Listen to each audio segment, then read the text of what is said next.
5 আগস্টের সন্ধ্যায় মাগরিবের নামাজের পরে এখানে একটা গুলি লাগছে। কোথায়? এই যে 10 নম্বরের মাথায় স্কুলটার সামনে সিরাজ।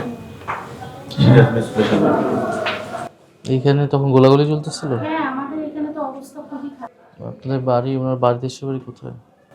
নোয়াখালী। কবর কোথায় দিচ্ছেন? মেটালে এখানে আমার শ্বশুরের মাটিতে মানে বসত সেটা নাই তো ওই টাকায় মাটি দিচ্ছে।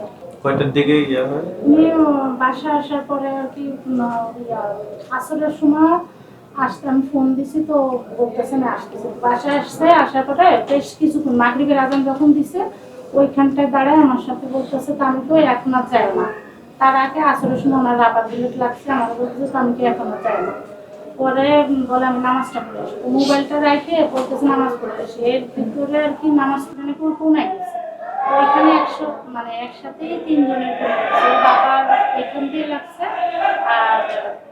আর একজনের হাতে আর একজনের পায়ে লাগছে।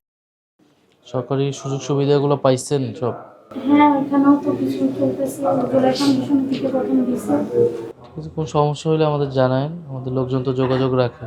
আর তো আমার জন্য দোয়া রাখেন, আমি তো এই এলাকা থেকে ইলেকশন করতেছি। আসো বাবু। কি নাম তোমার? আফরা।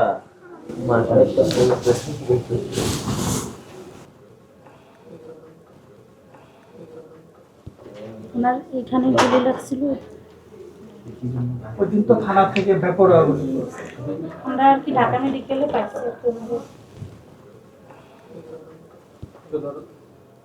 ছবিটা